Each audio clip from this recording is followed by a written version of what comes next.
ಲಲಿತಾ ಪರಮೇಶ್ವರ ಪಾದಕ್ಕೆ ನಮಸ್ಕಾರವನ್ನ ಮಾಡ್ತಾ, ಗುರು ಹಿರಿಯರನ್ನ, ಆರಾಧ್ಯ ದೇವರನ್ನ ಮನಸ್ಸಲ್ಲಿ ಸ್ಮರಣೆ ಮಾಡ್ತಾ ಇವತ್ತಿನ ತರಗತಿಯನ್ನ ಶುರು ಮಾಡೋಣ. ನಾವು ಹಿಂದಿನ ತರಗತಿಯಲ್ಲಿ ಶ್ಲೋಕವನ್ನ ಶುರು ಮಾಡಿದ್ವಿ. ಬಹಳವಾಗಿ ಅದು ವ್ಯಾಪ್ತಿಸಿರೋದ್ರಿಂದ ಅದು ಇನ್ನೂ ಕೂಡ ಹೇಳೋದಿತ್ತು. 32ನೆಯ ಶ್ಲೋಕ ಪಂಚದಶಾಕ್ಷರಿ ಮಂತ್ರೋದ್ಧಾರತೆ. ಆ ಪಂಚದಶಾಕ್ಷರಿ ಮಂತ್ರದ ಒಂದು ಶಕ್ತಿ ಹಾಗೂ ಅದರ ಆಳ ಅಗಲ, ಅದರ ಉದ್ಧಾರತೆಯ ಬಗ್ಗೆ ನಾವು ನೋಡ್ತಾ ಇದ್ವಿ. ಶಿವಶಕ್ತಿ ಕಾಮ ಕ್ಷಿತಿರಥ ವಿಶಿಷ್ಠೀತ ಕಿರಣ ಅಂತಕ್ಕಂಥ ಶ್ಲೋಕ. ಆ ಶ್ಲೋಕದಲ್ಲಿ ಹೇಳಿದ್ದೆ ನಾನು ನಿಮಗೆ, ಪಂಚದಶಾಕ್ಷರಿ ಮಂತ್ರ ಕ ಎ ಇ ಲ ರೀಂ ಹ ಸ ಕ ಲ ಹರೀಂ ಸ ಕ ಲ ಹರೀಂ 15 ಅಕ್ಷರಗಳಿದೆ. ಈ 15 ಅಕ್ಷರ ಸ್ವರೂಪಳಾದ ದೇವಿಯೇ ಪಂಚದಶಾಕ್ಷರಿ ಅಥವಾ ಮಂತ್ರ ಸ್ವರೂಪಿಣಿ ಅಂತ ಕೂಡ ಕರೀತೇವೆ. ಇದಕ್ಕೆ ನಾವೇನಾದ್ರೂ ಕೊನೆಗೆ ಶ್ರೀ ವಿದ್ಯಾ ಬೀಜ ಅಥವಾ ಶ್ರೀಕಾರವನ್ನ ಸೇರಿಸಿದಾಗ ಇದೇ ಮಂತ್ರ ಷೋಡಶಾಕ್ಷರಿಯಾಗಿ ಕನ್ವರ್ಟ್ ಆಗತ್ತೆ. ಅಂದ್ರೆ ತ್ರಿಪುರ ಸುಂದರಿ ದೇವಿ ಅಂತ ಕರೆಸ್ಕೊಳ್ಳುತ್ತೆ ಆ ಶ್ಲೋಕ. ನಾನು ಗ್ರೂಪ್ ಅಲ್ಲಿ ಇವತ್ತು ಪೋಸ್ಟ್ ಕೂಡ ಮಾಡಿದೀನಿ, ಕೇಳಿದೀರಾ ಅಂತ. ಅರ್ಥ ಆಯ್ತಾ? ಈ ಪಂಚದಶಿ ಮಂತ್ರ ಪಂಚ 5, ದಶ 10, 5 + 10 ಎಷ್ಟಾಯ್ತು? 5 + 10 15 ಆಯ್ತು. ಕಕಾರದಿಂದ ಪ್ರಾರಂಭ ಆಗುತ್ತೆ ಅಂತ ಹೇಳ್ದೆ. ಅದನ್ನ ಕಾದಿವಿದ್ಯೆ ಅಂತ ಕೂಡ ಕರೀತಾರೆ ಅಂತ ನಾನು ಹೇಳ್ದೆ. ಯಾರೋ ಒಬ್ರು ಮೆಸೇಜ್ ಮಾಡಿದ್ರು, ಗುರುಗಳೇ ನನ್ಗೇನೂ ಗೊತ್ತಿಲ್ಲ ಪಂಚದಶಾಕ್ಷರಿ ಮಂತ್ರದ ಬಗ್ಗೆ, ನೀವೇನೋ ಹೇಳಿದ್ರಿ ಬಟ್ ನನ್ಗೇನೂ ಗೊತ್ತಿಲ್ಲ ಅದ್ರ ಬಗ್ಗೆ, ನಾಲೆಜೇ ಇಲ್ಲ ಗುರುಗಳೇ, ನಾನಿನ್ನು ಈಗ ಹೊಸದಾಗಿ ಅದನ್ನ ಕೇಳಿಸ್ಕೊಂತಾ ಇದ್ದೇನೆ, ಏನಾದ್ರದ್ದು ಮಹತ್ವ ಅಥವಾ ಯಾಕದು ಮಾಡ್ಬೇಕು ಅಂತ ಕೇಳಿದ್ರು. ನೋಡಿ, ಪಂಚದಶಾಕ್ಷರಿ ಮಂತ್ರ ಅಂತಕ್ಕಂಥದ್ದು ದೇವಿಯ ಸ್ವರೂಪ. ಆಕೆಯ ಅಷ್ಟೂ ಶಕ್ತಿಗಳನ್ನ ಹೇಗಾದ್ರೂ ತುಂಬಾ ಸಿಂಪಲ್ ಆಗಿ ವರ್ಣನೆ ಮಾಡಬಹುದು ಅಂದ್ರೆ ಅದ ಆ ರೀತಿ. ನನ್ನ ಶ್ಲೋಕದಲ್ಲಿ ಅದ್ರ ಮೀನಿಂಗ್ ಕೂಡ ಹೇಳಿದ್ದೀನಿ ನಾನು. ಇನ್ನೊಂದ್ಸಲ ಹೇಳ್ಬಿಡ್ತೀನಿ ನಿಮ್ಗೋಸ್ಕರ. What is the meaning of Panchadashi ಮಂತ್ರದ ಅರ್ಥ ಕೇಳಿಸ್ಕೊಳ್ಳಿ. ಅಮ್ಮ ಜಗನ್ಮಾತೆ ಹೃದಯ ಕಮಲದಲ್ಲಿ ವಾಸಿಸುವ ಹಾಗೂ ಆ ಹೃದಯ ಕಮಲ, ನಮ್ಮ ಹೃದಯ ಅಂತಕ್ಕಂಥ ಒಳಗಡೆ, ಆತ್ಮದೊಳಗಡೆ ಒಂದು ಕಮಲದ ಹೂ ಇದೆ. ಆ ಕಮಲದ ಹೂ ಒಳಗಡೆ ಒಂದು ಪ್ರಜ್ವಲಿಸ್ತಾ ಇದೆ, ಅಂದ್ರೆ ಒಂದು ಬೆಳಕಿದೆ. ಆ ಬೆಳಕು ಯಾವ ರೀತಿ ಇದೆ ಅಂದ್ರೆ ಬೆಂಕಿ ತರ ಇದೆ. ಆ ಬೆಂಕಿ ಹುರಿಬೇಕಾದ್ರೆ ತನ್ನ ಸುತ್ತ ಪ್ರಜ್ವಲತೆ, ಆ ಶಾಖ, ಆ ಬೆಳಕನ್ನ ನೀಡೋ ತರ ನೀವು ಸದಾ ಕಾಲ ನನಗೆ ಆನಂದವನ್ನ ನೀಡೋದ್ರ ಜೊತೆಗೆ ಐಶ್ವರ್ಯ ಮತ್ತು ಖ್ಯಾತಿಯನ್ನ ತಂದ್ಕೊಡಿ. ನನಗೆ ಯಾವುದೇ ವಸ್ತುವಿಂದ, ಯಾವುದೇ ಪ್ರಾಣಿಯಿಂದ, ಯಾವುದೇ ನರಮಾನವರಿಂದ ನನಗೆ ತೊಂದರೆ ಆಗದಂತೆ ರಕ್ಷಿಸಿ ಎನ್ನೋದೇ ಪಂಚದಶಿ ಮಂತ್ರದ ಅರ್ಥ. ಇದನ್ನ ಹೇಳೋದು ದೇವಿಗಲ್ಲ, ನಮಗೋಸ್ಕರ. ಅದೇ ಷೋಡಶಾಕ್ಷರಿಗೆ ಕೇವಲ ಒಂದು ಶ್ರೀಕಾರ ಆಡಾಗಿದ ತಕ್ಷಣ ಚೇಂಜ್ ಆಯ್ತು. ಷೋಡಶಾಕ್ಷರಿ ಮಂತ್ರಕ್ಕೆ ರಾಜರಾಜೇಶ್ವರಿ ಅಂತ ಕರಿತೀವಿ, ಪಂಚದಶಾಕ್ಷರಿ ಮಂತ್ರಕ್ಕೆ ತ್ರಿಪುರ ಸುಂದರಿ ಅಂತ ಕರಿತೀವಿ. ನೆನ್ಪಿಟ್ಕೊಳ್ಳಿ, ಇದು ಕೋಡ್ ವರ್ಡ್. ರಾಜರಾಜೇಶ್ವರಿ ಅಂತ ಹೇಳ್ತಾ ಇದ್ದಾರೆ ಅಂದ್ರೆ ಅದು ಷೋಡಶಾಕ್ಷರಿ ಮಂತ್ರ. ತ್ರಿಪುರ ಸುಂದರಿ ಅಂತ ಹೇಳ್ತಾ ಇದ್ದಾರೆ ಅಂತ ಅಂದ್ರೆ ಅದು ಪಂಚದಶಾಕ್ಷರಿ ಮಂತ್ರ ಅಂತ ಅರ್ಥ ಮಾಡ್ಕೋಬೇಕು. ಇದನ್ನ ನಾನು ನಿಮ್ಗೆ ಹೇಳ್ಕೊಡ್ತಾ ಇದ್ದೀನಿ. ರಾಜರಾಜೇಶ್ವರಿ ಅಮ್ಮನವರು ರಾಜರಾಜೇಶ್ವರಿ ವಿದ್ಯೆ ನಾನು ಮಾಡ್ತೀನಿ ಅಂತ ಹೇಳ್ತಾರೆ. ನೀವ್ ಅನ್ಕೋಬಹುದು ರಾಜರಾಜೇಶ್ವರಿ ವಿದ್ಯೆ ಅಂದ್ರೆ ಯಾವುದೋ ಒಂದು ನಿಗೂಢವಾದಂತ ಒಂದು ಅಮ್ಮನವ್ರದ್ದು ಸಂಕಲ್ಪ ಅಲ್ಲ. ಅವ್ರು ಮಾಡದೇ ಷೋಡಶಾಕ್ಷರಿ ಮಂತ್ರದ ಪೂಜೆ, ಅದನ್ನ ನಾವು ರಾಜರಾಜೇಶ್ವರಿ ವಿದ್ಯೆ ಅಂತ ಕರಿತೀವಿ. ನಾನು ಹೇಳ್ದೆ ನಿಮ್ಗೆ ಏನು ಅಂತ. 36 ಗುಣಗಳ ಮಹತ್ತನ್ನ ಸೃಷ್ಟಿ ಮಾಡ್ತಕ್ಕಂಥದ್ದೇ ಷೋಡಶಾಕ್ಷರಿ ಮಂತ್ರ. ಆಕೆ ನಮ್ಮ ಒಳಗಡೆ ಶಬ್ದದ ಮೂಲಕ ತಾಯಿ ಉದ್ಭವಗಳಾಗ್ತಾಳೆ. ಹಾಗಾಗಿ ಕಂಚಿ ಪಾತ್ರೆಗೆ ಏನಾದ್ರೂ ನೀರ್ ತುಂಬಿ ನಾವೇನಾದ್ರೂ ಒಂದ್ ಸ್ಫಟಿಕ ಹಾಕ್ಬಿಟ್ರೆ ಆ ಸ್ಫಟಿಕದ ಪ್ರಭಾವದಿಂದ ಸುತ್ತಮುತ್ತ ಎಲ್ಲ ಕಡೆ ಬೆಳಕು ಚೆಲ್ಲೋ ತರ 36 ಬೆಳಕನ್ನ ಚೆಲ್ಲುತ್ತಂತೆ ಆ ಸ್ಫಟಿಕ, ಕಂಚಿನ ಪಾತ್ರೆ ನೀರ್ ತುಂಬಿ ಹಾಕ್ಬಿಟ್ರೆ. ಅದೇ ತರ ನಮ್ಮ ಒಳಗಡೆ ಆಕೆ ಪಾರ್ವತಿ ಪರಮೇಶ್ವರ ರೂಪದಲ್ಲಿ ವಾಣಿ ಹಿರಣ್ಯ ಗರ್ಭದ ರೂಪದಲ್ಲಿ, ಲಕ್ಷ್ಮೀ ನಾರಾಯಣರ ರೂಪದಲ್ಲಿ, ಅಗ್ನಿ ಸೋಮ ಅಂದ್ರೆ ಬೆಂಕಿ ಮತ್ತು ಅಥವಾ ಅಗ್ನಿದೇವ ಅಥವಾ ಚಂದ್ರನ ರೂಪದಲ್ಲಿ, ಪಂಚಭೂತಗಳ ರೂಪದಲ್ಲಿ ಆಕೆ ನಮ್ಮ ಒಳಗಡೆ ಪ್ರತಿಬಿಂಬಿಸ್ತಾರೆ. ಯಾರು? ಜಗನ್ಮಾತೆಯಾದಂತಹ ರಾಜರಾಜೇಶ್ವರಿ. ಯಾತಕ್ಕೋಸ್ಕರ? ಅಜ್ಞಾನವನ್ನ ರಿಮೂವ್ ಮಾಡಕ್ಕೋಸ್ಕರ. ಯಾವ ಅಜ್ಞಾನ? ಮಾಯೆಯಿಂದ ಆವರಿಸ್ತಕ್ಕಂಥ ಅಜ್ಞಾನವನ್ನ ತಾಯಿ ದೂರ ಮಾಡು ಅಂತಕ್ಕಂಥದ್ದೇ ಮೂಲಭೂತ ತತ್ವ ಷೋಡಶಾಕ್ಷರಿ ಮಂತ್ರದ್ದು. ಐ ಹೋಪ್ ಎಲ್ರಿಗೂ ಅರ್ಥ ಆಗಿದೆ ಈಗ. ಷೋಡಶಾಕ್ಷರಿ ಅಂದ್ರೆ ಏನು, ಪಂಚದಶಾಕ್ಷರಿಯ ಮೂಲತ್ವ ಅರ್ಥ ಆಯ್ತು ನಿಮ್ಗೆಲ್ರಿಗೂ ಕೂಡ.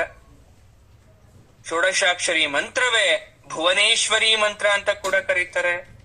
ಕೆಲವೊಬ್ರು ಇಲ್ಲಪ್ಪ ಇದು ತ್ರಿಪುರ ಸುಂದರಿ ಅಂತ ಕರೀತಾರೆ, ಶ್ರೀವಿದ್ಯೆ ಅಂತ ಕರೀತಾರೆ. ಆದ್ರೆ ಯಾರು ಯಾವುದೇ ಹೆಸರಿಂದ ಕರೆದ್ರು ಕೂಡ ಎಲ್ಲವೂ ಅಮ್ಮನಿಗೆ ಅರ್ಪಿತವಾದದ್ದು ಅನ್ನೋದು ನಮ್ಗೆ ಅರ್ಥ ಇರಬೇಕು, ನಮ್ಗೆ ನೆನ್ಪಲ್ಲಿರ್ಬೇಕು. ಹೇಳಿದ್ದೆ ಅಮ್ಮನವ್ರಿಗೆ 16 ಕಲೆ ಇದೆ ಅಂತ ಹೋದ್ ಕ್ಲಾಸಲ್ಲಿ. ತ್ರಿಪುರ ಸುಂದರಿ, ಕಾಮೇಶ್ವರಿ, ಭಗಮಾಲಿನಿ ಅಂತ ನಾನೆಲ್ಲ ಹೇಳಿದ್ದೆ. ನೋಡಿ, ಶ್ರೀಚಕ್ರದ ವಿಶುದ್ಧಿ ಚಕ್ರದಲ್ಲಿ, ಶ್ರೀಚಕ್ರ ನೆನ್ಪು ಮಾಡ್ಕೊಡಿ, ಅದ್ರಲ್ಲಿ ಒಂದು 16 ದಳ ಇರುತ್ತೆ. 16 ದಳ ಅಂದ್ರೆ ಹೇಗೆ ಪೂಜೆ ಮಾಡ್ಬೇಕು 16 ದಳದ ಶ್ರೀಚಕ್ರವನ್ನ ಅಂದ್ರೆ 16 ಕಲೆಗಳನ್ನ ಆಹ್ವಾನ ಮಾಡ್ಕೊಂಡು ಫಸ್ಟ್ ಧ್ಯಾನ ಮಾಡ್ಬೇಕು ಶ್ರೀಚಕ್ರ ಪೂಜೆ ಮಾಡ್ಬೇಕಾದ್ರೆ. ನಾನ್ ಹೇಳ್ತಾ ಇರೋದು ಶ್ರೀಚಕ್ರ ಪೂಜೆ ಮಾಡ್ಬೇಕಾದ್ರೆ ವಿಶುದ್ಧಿ ಚಕ್ರದಲ್ಲಿ ಇರ್ತಕ್ಕಂಥ 16 ದಳ. ನಾನು ಸ್ಟಾರ್ಟಿಂಗ್ ಅಲ್ಲಿ ಮಾಡ್ಬೇಕಾದ್ರೆ ಬಂತು ವಿಶುದ್ಧಿ ಚಕ್ರದಲ್ಲಿ ಅಷ್ಟು ಕಿರಣ ಇಷ್ಟು ಕಿರಣ ಅಂತೆಲ್ಲ. ಈಗ ಅದೇ ಶ್ರೀಚಕ್ರದಲ್ಲಿ ಬರ್ತಕ್ಕಂಥ 16 ದಳಗಳನ್ನ ಯಾವ ರೀತಿ ಪೂಜೆ ಮಾಡ್ಬೇಕು ಅಂದ್ರೆ, ಮೊದ್ಲು ನಾವು ಕಣ್ಣು ಮುಚ್ಕೊಂಡು ಈ 16 ಕಲೆಗಳನ್ನ ಆವಾಹನೆ ಮಾಡ್ಕೊಂಡು ಧ್ಯಾನ ಮಾಡ್ಬೇಕು, ಮೆಡಿಟೇಷನ್ ಮಾಡ್ಬೇಕು. ಎಕ್ಸಾಂಪಲ್, ಗುರುಗಳೇ ನನ್ ಕಣ್ಣು ಮುಚ್ಕೊಂಡು ಧ್ಯಾನ ಮಾಡಿ 16 ಕಲೆ ಹೇಳ್ಕೊಳಕ್ ಆಗಲ್ಲ, ಮರ್ತೋಗುತ್ತೆ, ಕಣ್ಣು ಬಿಟ್ಟೆ ಹೇಳ್ಕೋಬೇಕು. ಸರಿ, ಫಸ್ಟ್ ತ್ರಿಪುರ ಸುಂದರಿ ಅಂತ ಹೇಳ್ಕೊಂಡು ಕಣ್ಣು ಮುಚ್ಕೋಬೇಕು. ಆ ತ್ರಿಪುರ ಸುಂದರಿ ಅಂತ ಹೇಳಿ ನನ್ ಕಣ್ಮುಚ್ಚಿದ್ಮೇಲೆ ಆ ತ್ರಿಪುರ ಸುಂದರಿ ಅಂದಿದ ತಕ್ಷಣ ನಮ್ಮ ಮನಸ್ಸಲ್ಲಿ ಅಮ್ಮನವರ ಯಾವುದೋ ಒಂದು ಚಿತ್ರಣ, ಆ ಅಮ್ಮನವರಿಂದ ಒಂದು ರೀತಿಯಾದಂತಹ ಒಂದು ಕಲೆ ಅಥವಾ ಒಂದು ಬೆಳಕು ಪ್ರಸಾರ ಆಗ್ತಾ ಇದೆ. ಅದನ್ನ ನಾನು ಆವಾಹನೆ ಮಾಡ್ತಾ ಇದ್ದೀನಿ. ಎಲ್ಲ ಆಹ್ವಾನೆ ಮಾಡ್ಕೊಂತ ಇದ್ದೀನಿ? ಶ್ರೀಚಕ್ರದಲ್ಲಿ ಅದು ಆವಾಹನೆ ಆಗ್ತಾ ಇದೆ, ಉತ್ಪತ್ತಿ ಆಗ್ತಾ ಇದೆ, ಉದ್ಭವ ಆಗ್ತಾ ಇದೆ. ಎರಡನೇದು ಕಾಮೇಶ್ವರಿ ಅಂತ ಹೇಳ್ಕೊಂಡು ನಾನು ಕಣ್ಮುಚ್ಕೊಂಡು ನಾನ್ ನೆನ್ಪು ಮಾಡ್ಕೊಂಡಾಗ ಆ ಕಾಮೇಶ್ವರಿ ಅಂತಕ್ಕಂಥ ಅಮ್ಮನವರಿಂದ ಒಂದು ರೀತಿಯಾದಂತಹ ಕಲೆ ಉದ್ಭವ ಆಗ್ತಾ ಇದೆ, ಒಂದು ಬೆಳಕು ಪ್ರಸಾರಣ ಆಗ್ತಾ ಇದೆ. ಅದನ್ನ ಆಹ್ವಾನ ಮಾಡ್ಕೊಂತೀನಿ. ಇದೇ ತರ ಭಗಮಾಲಿನಿ, ನಿತ್ಯಕ್ಲಿನ್ನ, ಭೇರುಂಡಾಖ್ಯ, ವಹ್ನಿವಾಸಿನಿ, ಮಹಾವಿದ್ಯಾ, ರೌದ್ರಿ, ತ್ವರಿತ, ಕುಲಸುಂದರಿ, ನೀಲಪತಾಕ, ವಿಜಯಾಖ್ಯ, ಸರ್ವಮಂಗಳ, ಜ್ವಾಲಾಖ್ಯ, ಮಾಲಿನ್ಯಾಖ್ಯ, ಚಿದ್ರೂಪಕಲಾ ಅಂತಕ್ಕಂಥ 16 ಕಲೆಗಳನ್ನ ನಾವು ಮೊದಲು ಧ್ಯಾನ ಸ್ಥಿತಿಯಲ್ಲಿ ಅದನ್ನ ಆಹ್ವಾನ ಮಾಡ್ಕೊಂಡು ಶ್ರೀಚಕ್ರದಲ್ಲಿ ಅದನ್ನ ಪೂಜೆ ಮಾಡಬೇಕು. ಆಮೇಲೆ ನಾವು 16 ಅಕ್ಷರಗಳುಳ್ಳ ಈ ಷೋಡಶಾಕ್ಷರಿ ಮಂತ್ರವನ್ನ ಹೇಳ್ಬೇಕು. ಷೋಡಶಾಕ್ಷರಿ ಮಂತ್ರದ ಯಾವುದೇ ಅಕ್ಷರವನ್ನ ನೀವು ಹೇಳ್ಕೋಬಹುದು, ಆದರೆ condition apply, accept one word, ಒಂದೇ ಒಂದು ಅಕ್ಷರವನ್ನ ತೊರೆದು ಮತ್ತೆಲ್ಲ ಅಕ್ಷರವನ್ನ ಹೇಳ್ಕೋಬಹುದು. ಅದು ಯಾವ ಅಕ್ಷರ ಅಂದ್ರೆ ಹೇಳ್ತಾರೆ, ಗುರು ಹಿರಿಯರು ಹೇಳ್ತಾರೆ, ಹರೀಂಕಾರವನ್ನ ಗುರುಮುಖದಿಂದಲೇ ತಿಳಿಯಬೇಕು ಅಂತ ಕಂಡೀಷನ್ ಕೊಡ್ತಾರೆ ಅವ್ರು ನಮಗೆ.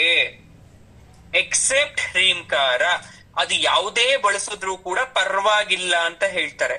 ಕಕಾರ, ಏಕಾರ, ಈಕಾರ, ಲಾಕಾರ, ಕಡೆಲ್ ಬಂತು ನೋಡಿ ಹ್ರೀಂಕಾರ, ಅದು ರಿಸ್ಟ್ರಿಕ್ಟೆಡ್. ಸೆಕೆಂಡ್ ಲೈನ್ ಅಲ್ಲಿ ಹ ಸ ಕ ಹ ಲ, ಕಡೆಲ್ ಬಂತಲ್ಲ ಹ್ರೀಂಕಾರ, ಅದು ರಿಸ್ಟ್ರಿಕ್ಟೆಡ್.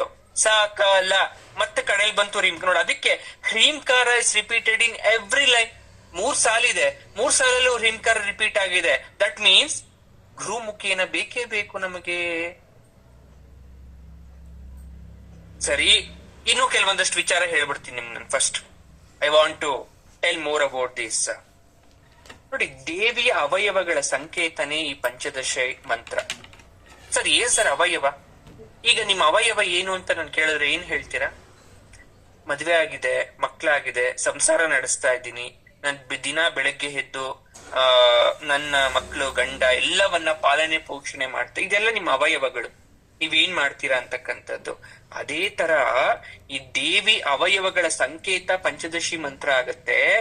ದೇವಿಯ ನಿಜ ರೂಪದ ಪ್ರತೀಕವೇ ಷೋಡಶಿ ಮಂತ್ರಕ್ಕೆ ಪರಿವರ್ತಿಸ್ತಾರೆ ಆಮೇಲೆ.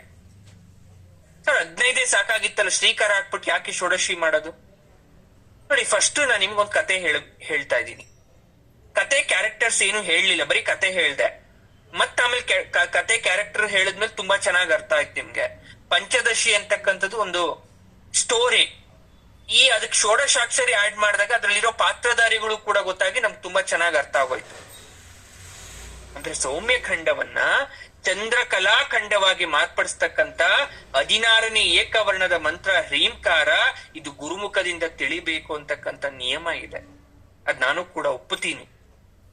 ನಾನು ಯಾವಾಗ್ಲೂ ಹೇಳ್ತಾ ಇರ್ತೀನಿ, ನೋಡಿ, ಕಲಿಯಕ್ ಆಸಕ್ತಿ ಬೇಕು, ಮನಸ್ ಬೇಕು, ದೇವ್ರು ಎಲ್ರಿಗೂ ಒಲಿತಾರೆ ಅಂತ. ಬಟ್ ಕೆಲವೊಂದು ಸಲ ಕೆಲವೊಂದು ಪದ್ಧತಿಗಳನ್ನ ನಾವು ಕೂಡ ಮನಸ್ಸೋ ಇಚ್ಛೆ ಒಪ್ಪಬೇಕಾಗತ್ತೆ. ಎಲ್ಲ ಅಕ್ಷರಗಳು ಹೇಳ್ಕೊಳ್ಳಿ ಅಂತಂದೆ, ಎಕ್ಸೆಪ್ಟ್ ಹರಿಂ. ಹಾಗಾದ್ರೆ ಹೇಳ್ಕೊಂಡ್ರೆ ತಪ್ಪಿಲ್ಲ. ನೀವ್ ಹೇಳ್ಕೋಬಹುದು, ಪಂಚದಶಾಕ್ಷರಿ ಮಂತ್ರವನ್ನ ಹೇಳ್ಬೋದು, ಅಥವಾ ಷೋಡಶಾಕ್ಷರಿ ಮಂತ್ರವನ್ನ ಹೇಳ್ಬೋದು.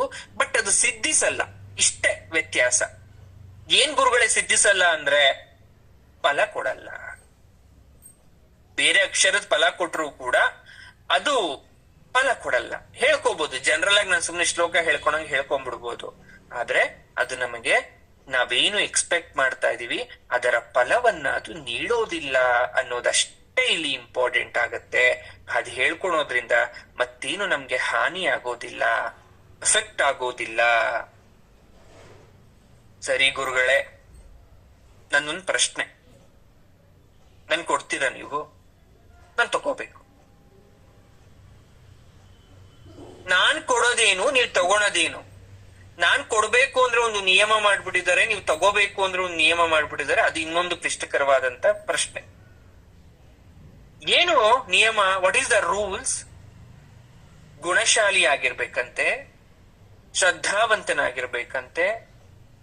ಯಾವ ಶಿಷ್ಯ, ಬರೀ ಶಿಷ್ಯ ಅಲ್ಲ, ಸತ್ ಶಿಷ್ಯ, ಗುಣಶಾಲಿಯಾಗಿರ್ತಾನೆ, ಶ್ರದ್ಧಾವಂತನಾಗಿರ್ತಾನೆ, ಅವರಿಗೆ ಮಾತ್ರ ಬೋಧಿಸಬೇಕು ಅಂತ ಶಾಸ್ತ್ರದಲ್ಲಿ ಒತ್ತಿ ಬೋಲ್ಡ್ ಮಾಡ್ಬಿಟ್ಟಿದ್ದಾರೆ, ಡಾರ್ಕ್ ಆಗಿ ಬರ್ದ್ಬಿಟ್ಟಿದ್ದಾರೆ ನಮ್ಮ ಗುರು ಹಿರಿಯರು, ಶಾಸ್ತ್ರಜ್ಞರು.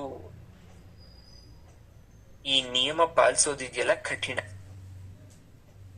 ಯಾಕೆಲ್ರೂ ಮಾಡಲ್ಲ ಪೂಜೆ ಅಂದ್ರೆ, ಯಾಕೆಲ್ರೂ ಶ್ರೀವಿದ್ಯೆ ಉಪಾಸನೆ ಮಾಡಲ್ಲ ಅಂದ್ರೆ, ಲಿಟಲ್ ಬಿಟ್ ಡಿಫಿಕಲ್ಟ್, ಸ್ವಲ್ಪ ಕಷ್ಟ ಇದೆ, ತ್ರಾಸಿದೆ ಇದರಲ್ಲಿ. ಏನ್ ಗುರುಗಳೇ ಅಂತ ತ್ರಾಸು? ಶ್ರೀವಿದ್ಯಾ ಪ್ರಸಾರಕ್ಕೆ ತಡೆಯಾಗುವುದು ಪಾಲಿಸ್ತಕ್ಕಂಥ ನಿಯಮ. ನಿಯಮದಲ್ಲಿ ನಾವ್ ಯಾವಾಗ್ಲಾದ್ರೂ ಲೋಪದೋಷ ಮಾಡಿದ್ರೆ ಏನಾಗುತ್ತೆ ಅಂದ್ರೆ ನಮಗೇನೋ ಹಾನಿ ಆಗ್ಬಿಡಲ್ಲ, ಬಟ್ 365 ದಿನ ಪೂಜೆ ಮಾಡ್ಬೇಕು ಅಂತ ಹೇಳಿರ್ತೇನೆ. 364 ದಿವಸ ಕಠಿಣವಾದಂತಹ ನಿಷ್ಠೆಯಿಂದ ಪೂಜೆಯನ್ನ ಮಾಡಿರ್ತೀರಾ. 365ನೇ ದಿನ ಯಾವುದೋ ಲೋಪದೋಷ ಮಾಡ್ತೀರಾ, ಆಗ 365 ದಿನದ ಅಷ್ಟೂ ಫಲ ದಕ್ಕಲ್ಲ. ಇಷ್ಟೇ. ಬೇಜಾರಾಗಲ್ವಾ ಅವಾಗ? ಅಯ್ಯೋ, ಅಷ್ಟು ದಿನ ನಾನು ಮಾಡದ್ನಲ್ಲ, ಇವತ್ತೇನೋ ಒಂದು ಸಣ್ಣ ದೋಷ ಆಯ್ತು ಅಂತ ನನಗೆ ಫಲ ದಕ್ತಾ ಇಲ್ವಲ್ಲ ಅಂತ ಸಂಕಟ ಆಗತ್ತೆ. ಅದಕ್ಕೆ ಕಠಿಣ ನಿಯಮ ಅಂತ ಕರೀತಾರೆ. ತಾಯಿ ಹೇಳ್ತಾರೆ, ಯಾರು ನನ್ನ ಗ್ರಂಥವನ್ನ ಓದಿ ಆ ಕಲೆಯನ್ನ ತಿಳಿದುಕೊಳ್ತಿರೋ ಅವ್ರು ನನ್ನ ಶಿಷ್ಯರೇ. ಆದರೆ ನನ್ನ ಅನುಗ್ರಹ ಅವರ ಮೇಲ್ ಆಗ್ಬೇಕಾದ್ರೆ ಏಕವರ್ಣ ಮಂತ್ರವನ್ನ ಗುರುಮುಖೇನ ತಗೊಳ್ಳಿ ಅಂತ ಹೇಳ್ತಾರೆ. ಇದು ಒಂದು ರಿಸ್ಟ್ರಿಕ್ಷನ್. ಚಂದ್ರಕಲಾವರ್ಣ ಅಂತ ಕೂಡ ಕರೀತೀವಿ. ಸರಿ, ಮಂತ್ರದಾನ ಹೇಗೆ? What is the procedure? ಶಿಷ್ಯರಾಗೋದು ಹೇಗೆ ಗುರುಗೆ? ಗುರುಗಳೇ, ನಾವೆಲ್ಲ ನಿಮ್ ಶಿಷ್ಯರಲ್ವಾ? ನೋಡಿ, ಬಾಯಿ ಮಾತಲ್ಲಿ 1000 ಜನ ಶಿಷ್ಯರು ಅಂತ ಹೇಳ್ತಾರೆ, ಅವರೆಲ್ಲ ಶಿಷ್ಯರಾಗ್ತಾರ? ಅದಕ್ಕೂ ರೂಲ್ಸ್ ಹೇಳ್ತಾರೆ. ನಾನು ಯಾವ್ದನ್ನೂ ಇಮ್ಯಾಜಿನೇಷನ್ ಹೇಳ್ತಾ ಇಲ್ಲ, ನಾನು ಗ್ರಂಥದ ಪ್ರಕಾರ ಹೇಳ್ತಾ ಇದ್ದೀನಿ. Please note it. ಗ್ರಂಥದಲ್ಲಿ ಇರೋದ್ ಹೇಳ್ತಾ ಇಲ್ಲ ಅಂದ್ರೆ ನಾನು ಇದ್ನ್ಯಾವ್ದು ಹೇಳ್ತಾನೆ ಇರ್ಲಿಲ್ಲ, ನಿಮ್ಗೆ ಪರವಾಗಿಲ್ಲ ಅಂತಿದ್ದೆ. ಏನ್ ಹೇಳ್ತಾರೆ ಯಾರು ನಿಜವಾದ ಶಿಷ್ಯರು ಅಂತ? ಯಾರಿಗೆ ಈ ಮಂತ್ರವನ್ನು ಉಪದೇಶ ಮಾಡ್ಬೇಕು ಅಂದ್ರೆ ಅವಾಗ್ಲೇ ಹೇಳ್ಬಿಟ್ನಲ್ಲ, ಏನು ಅಂದ್ರೆ ಗುರು ಸೇವೆ ಮಾಡಿರ್ಬೇಕು ನೀವು. ಒಂದು ದಿವಸನಾದ್ರೂ ಗುರು ಸೇವೆ. 100 ವರ್ಷ ಬೇಡಪ್ಪ, ಒಂದು ದಿನ ಆ ಗುರುವಿಗೆ ಪಾದಕ್ಕೆರಗಿದ್ದೀರಾ? ಅಥವಾ ಆ ಗುರುವನ್ನ ನಿಮ್ ಮನೆ ಕರೆದು ಆತಿಥ್ಯ ಮಾಡ್ಲಿಲ್ಲ ಅಂದ್ರೂ ಕೂಡ ಒಂದೇ ಒಂದ್ ಲೋಟ ನೀರ್ ಕೊಟ್ಟಿದ್ದೀರಾ? ಒಂದ್ ಲೋಟ ನೀರ್ ಕೊಡ್ಲಿಲ್ಲ ಅಂದ್ರೂ ಪರವಾಗಿಲ್ಲ, ಪಾದ ವಂದನೆ ಮಾಡಿರ್ದೀರಾ ಅಟ್ಲೀಸ್ಟು. ಪಾದವನ್ನ ಎರಡೂ ಕೈಯಿಂದ ಪಾದವನ್ನ ಸ್ಪರ್ಶ ಮಾಡಿ ಗುರುಗಳ ಹೆಬ್ಬೆರಳು ಸೋಕೋ ತರ ಮುಟ್ಟಿ ನೀವು ನಮಸ್ಕಾರ ಮಾಡ್ಕೊಂಡಿದ್ದೀರಾ? ಹಸ್ತಮಸ್ತಕ ಸಂಯೋಗ ಆಗಿದ್ಯಾ? ಹಸ್ತಮಸ್ತಕ ಅಂದ್ರೆ ಗುರುಗಳ ಹಸ್ತ ನಿಮ್ಮ ಮಸ್ತಕದ ಮೇಲೆ ಇಟ್ಟು ಸಂಯೋಗ ಆದ್ರೆ ಅದು ಗುರು ಶಿಷ್ಯರ ಹಸ್ತಮಸ್ತಕ ಸಂಯೋಗ. ಅದಾಗಿದ್ಯಾ? ಹೋಗ್ಲಿ, ಯಾವತ್ತಾದ್ರೂ ಗುರು ನಿಮ್ ತಲೆ ಮೇಲೆ ಕೈ ಇಟ್ಟಿದಾರ? ಈ ಒಂದೂ ಇಲ್ಲದೆ ಅವರು ಶಿಷ್ಯರಾಗಲು ಅನರ್ಹ. ಅಂತಹ ಶಿಷ್ಯರಿಗೆ ಗುರು ಮಂತ್ರದಾನ ಮಾಡಬಾರದು. ಇದು ಗ್ರಂಥಸಾರದ ಹೇಳಿರ್ತಕ್ಕಂಥ ಮಾತು. ನೀವೆಲ್ಲ ಈಗ ನೀವೇ ಅನ್ಕೊಳ್ಳಿ, ಇಲ್ಲಿ ಎಷ್ಟು ಜನ ಆ ರೀತಿ ಇದ್ದೀರಾ ಗುರುವಿಂದ ದೀಕ್ಷೆ ತಗೊಳಕ್ಕೆ, ಉಪದೇಶ ತಗೊಳಕ್, ಅದು ಮಂತ್ರದಾನ ತಗೊಳ್ಲಿಕ್ಕೆ. ಸರಿ, ನನ್ಗೆ ಯಾರೂ ಬೇಡ, ನಾನೇ ತಗೋಬಿಡ್ತೀನಿ ದೀಕ್ಷೆ, ನಾನೇ ಕಣ್ಮುಚ್ಕೊಂಡು ಕೂತ್ಕೊಂಡ್ಬಿಟ್ಟು ನೀವ್ ಹೇಳಿದ್ರಿ ಒಂದ್ಸಲ ಯಾರು ಇಲ್ದವ್ರಿಗೆ ತಾಯಿ ಗುರು ಅಂತ, ನಾನೇ ತಗೊಂಡ್ಬಿಡ್ತೀನಿ. ಅದಕ್ಕೆ ಹೇಳ್ತಾರೆ, ಮಂತ್ರ ರಹಸ್ಯವನ್ನು ತಿಳಿಯದೆ ಗುರುವಿನ ಶಿಷ್ಯನಾಗದೆ ಅಪರೋಕ್ಷವಾಗಿ ತಿಳಿದವ್ರಿಗೆ ವರ್ತಮಾನ ಕಾಲದ ಯಾವ ಘಟನೆಯೂ ಕೂಡ ಅವರಿಗೆ ತಿಳಿಯೋದಿಲ್ಲ. ಒಳ್ಳೆ ಅರ್ಥ ಆಗ್ಲಿಲ್ಲ. ಏನ್ ಅರ್ಥ ಆಗ್ಲಿಲ್ಲ ಅಂತ ಹೇಳ್ಬಿಡ್ತೀನಿ ನೋಡಿ. ಗುರು ಇಲ್ದೆ ನೀವೇನಾದ್ರೂ ತಗೊಂಡ್ ನೀವು ಮಾಡ್ತಾ ಇದ್ದೀರಾ ಅಂದ್ರೆ ಮಾಡಿ, ತೊಂದ್ರೆ ಇಲ್ಲ. ಆದರೆ ನಿಮಗೆ ಇವತ್ತೇನು ನಾಳೆ ಏನಾಗತ್ತೆ ಅನ್ನೋ ಒಂದು ಸಣ್ಣ ಸೂಕ್ಷ್ಮ ಕೂಡ ನಿಮ್ಗೆ ಅರಿವಿಗೆ ಬರಲ್ಲ. ಯಾರು ಸಾಧಕರಿರ್ತಾರೆ ಅವ್ರಿಗೆ ಕನಸನ್ನಲ್ಲಾದ್ರೂ ಕೂಡ ಕೆಲವೊಮ್ಮೆ ಯಾವುದೋ ಒಂದು ಘಟನೆ ಮುನ್ಸೂಚನೆ, ಒಂದು ಅಹಿತಕರ ಘಟನೆ, ಯಾವುದೋ ಒಂದು ನೆಗೆಟಿವ್ ಥಿಂಕಿಂಗು, ಅಥವಾ ಯಾರಿಗೋ ಒಂದು ಕಷ್ಟ ಅಂದಾಗ ಏನೋ ಒಂದು ಹೇಳಬೇಕು ಅಂತ ಅನ್ಸೋದು, ಇದ್ಯಾವುದೇ ಘಟನೆ ನಿಮಗೆ ಘಟಿಸೋದಿಲ್ಲ. ಗುರುಗಳೇ ನನ್ಗೆ ಗೊತ್ತಿಲ್ಲದೆ ನನ್ನ ಮನ್ಸಲ್ಲಿ ಏನೋ ಬಂತು, ಅದ್ ನಿಜ ಆಗೋಯ್ತು. ಗುರುಗಳೇ ನನ್ಗೆ ಅನ್ನಿಸ್ತಿತ್ತು ಏನೋ ಆಗುತ್ತೆ ನಾಳೆ ಅಂತ, ಅದಾಯ್ತು. ನನ್ಗೆ ಯಾಕೋ ಇವತ್ತು ಹೋಗ್ಬಾರ್ದು ಅನಿಸ್ತು, ಹೋಗ್ಲಿಲ್ಲ, ಅದು ಒಳ್ಳೇದೇ ಆಯ್ತು. ಈ ಸಣ್ಣ ಸಣ್ಣ ವಿಚಾರ ಇದೆಯಲ್ಲ, ಇದೆಲ್ಲ ನಿಮ್ಮ ಅಂತರ್ಚಕ್ಷುವಿಂದ ರಿಲೀಸ್ ಆಗಬೇಕು ಅಂದ್ರೆ ನೀವು ಸುಮ್ನೆ ಹೇಳ್ಕೊಳೋದಕ್ಕಿಂತ ಇದೆಲ್ಲ ಆಗ್ಬೇಕು, ಮಂತ್ರೋಪದೇಶ ಆಗ್ಬೇಕು. ಇಂತಹ ಶ್ರೇಷ್ಠ ವರ್ಗದ ಜಿಜ್ಞಾಸುಗಳಿಗೆ ಮಂತ್ರದ ದಾನ ರೂಪದಿಂದ ಪಡ್ಕೊಂಡಂತದ್ದು ಅನುಗ್ರಹ ಆಗಿ ಕನ್ವರ್ಟ್ ಆಗತ್ತೆ. ಇನ್ನೂ ಒಂದ್ ಮಾತು ಹೇಳ್ತೀನಿ, ಕೇಳಿಸ್ಕೊಳ್ಳಿ. ಟ್ರೋಲ್ ಆದ್ರೂ ಪರವಾಗಿಲ್ಲ, ಅಂದ್ರೆ ಗಾಸಿಪ್ ಆದ್ರೂ ಪರವಾಗಿಲ್ಲ, ಹೇಳ್ತೀನಿ. ಇಲ್ಲಿ ಕೆಲವೊಬ್ರು ಅನ್ಕೊಂತಿದ್ದೀರಾ, ಅವ್ರಿಗೋಸ್ಕರ ಹೇಳ್ತಾ ಇದ್ದೀನಿ. ನಿಮ್ ಮನ್ಸು ಓದ್ತೀನಿ ನಾನು. ಗುರುಗಳೇ ನಾನು ತಗೋಬಿಟ್ಟಿದ್ದೀನಿ, ಆ ಗುರುಗಳಿದ್ರು ಅವರಿಂದ ದೀಕ್ಷೆ ತಗೊಂಡಿದ್ದೀನಿ, ನನಗಿದೇನು ಅಪ್ಲೈ ಆಗಲ್ಲ, ನಾನು ಆಲ್ರೆಡಿ ದೀಕ್ಷೆ ತಗೋಬಿಟ್ಟಿದ್ದೀನಿ. ನೋಡಿ ಹೇಳ್ತೀನಿ, ಕೇಳಿಸ್ಕೊಳ್ಳಿ. ದೀಕ್ಷೆ ಅಂದ್ರೆ ನಿಮ್ ಪ್ರಕಾರ ಗುರುಗಳು ಹೇಳ್ಕೊಡೋದು, ನೀವು ತಿಳ್ಕೊಳೋದು ಅಷ್ಟೇನಾ? ಅಲ್ಲ. ನಿಜವಾದ ದೀಕ್ಷೆ ಅಂದ್ರೆ 1000 ಜನ ಇರ್ಲಿ, ದೀಕ್ಷೆ ತಗೊಳಕ್ 1000 ಜನ ಕ್ಯೂ ಸಿಸ್ಟಮ್ ಅಲ್ಲಿ ಬಂದ್ ನಿಂತ್ಕೊಳ್ಳಿ.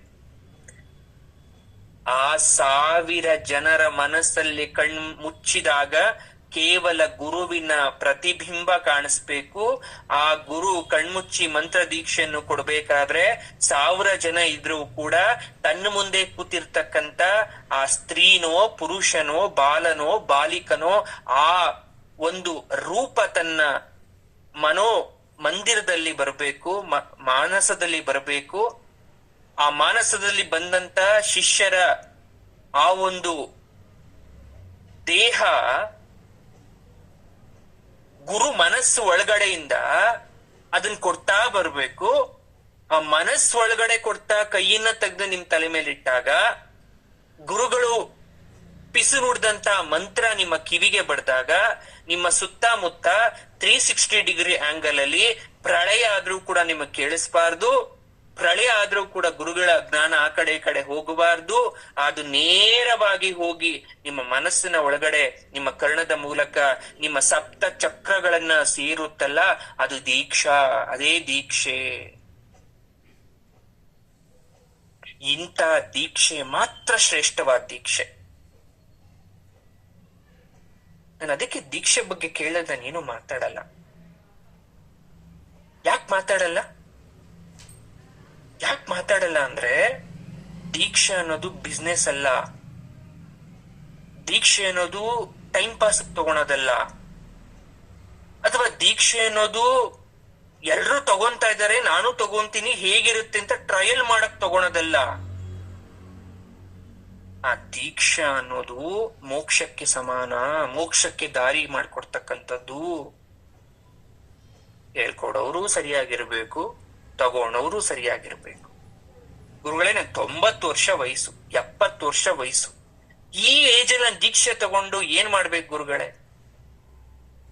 ಸಾಯುವ ಅರೆಗಳಿಗೆ ಮುಂಚೆ ಗುರುವಿನಿಂದ ದೀಕ್ಷೆ ತಗೊಂಡಿದ್ದೆ ಆದ್ರೆ ಇನ್ ಅರೆಗಳಿಗೆ ಆದ್ಮೇಲೆ ನಿಮ್ಮ ಆಯುಷ್ಯ ಮುಗಿದು ನಿಮ್ಮ ಆ ದಾರಿ ಓಪನ್ ಆಗತ್ತೆ.